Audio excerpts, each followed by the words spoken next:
Hey everybody, how's it going? This is Mike with Backwards Machining.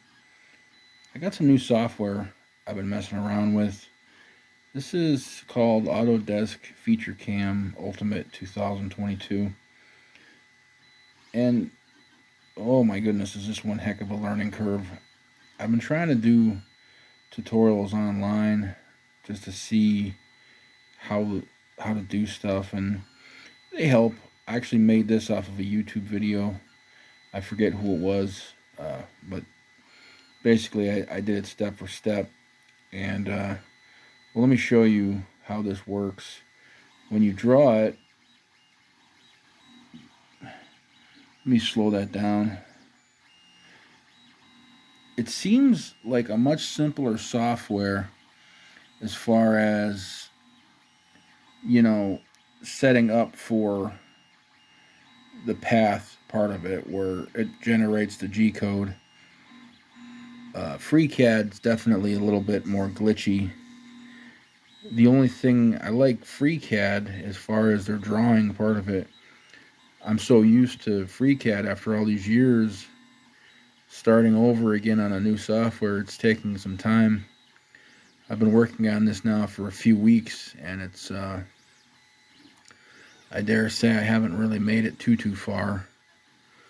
I will show you the item I made. Again, this is just something I watched. Let's see here. File. Open. Here we go. This is my part that I'm making. This is going to be for a hold down for my CNC router. Ultimately, they're going to be cut into pieces like this.